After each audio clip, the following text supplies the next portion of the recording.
வருகின்ற 18ஆம் தேதி என்று ஒரு வரலாற்று நாயகன், எதிர்கால தமிழக மக்களால் போற்றப்படுகிற, ஒரு மாற்றத்தை உருவாக்குகிற மக்கள் சக்தியாக இருக்கிற தமிழக வெற்றி கழகத்தினுடைய தலைவர் விஜய் அவர்கள் இங்கே வருகை தருகிறார்கள். காலை சரியாக 11 மணியிலிருந்து 1 மணிக்குள் அந்த நிகழ்ச்சி நடைபெற இருக்கிறது. அதற்கான ஏற்பாடுகளை நாங்கள் அனைவரும் சீரோடும் சிறப்போடும் ஏற்பாடுகளை செய்து வருகிறோம்.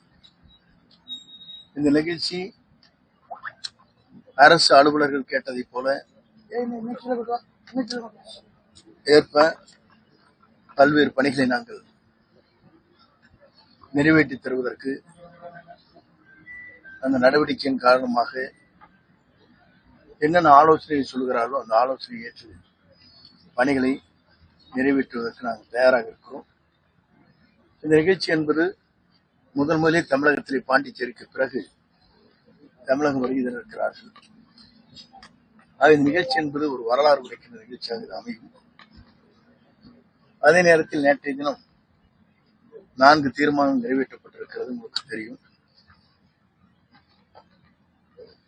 நம்முடைய வெற்றி கழகத்துடைய மக்கள் நாயகன், மக்களால் எதிர்காலத்தை அருகிலே அமர்த்தப் போகிற வெற்றி கழகத்துடைய தலைவர், அவர்தான் தமிழ்நாட்டின் முதலமைச்சர் என்பதை ஏற்றுக்கொண்டு எந்த இயக்கத்தை சார்ந்தவர்களாக இருந்தாலும் வருவதற்கு நாங்கள் அவர்கள் அத்தனை பேரையும் அன்போடு அரவணைத்து செல்வதற்கு தீர்மானங்கள் நிறைவேற்றப்பட்டிருக்கிறது, தெளிவுபடுத்தப்பட்டிருக்கிறது. அவர்தான் தமிழ்நாட்டின் முதலமைச்சர் என்ற முறையில் கூட்டணியில் வருகின்றவர்களை வரவேற்கிறோம். அதே நேரத்தில் யாரை கூட்டணியில் வைத்துக் கொள்ள வேண்டும் என்பதை தலைவர் அவர்கள் முடிவு செய்வார்.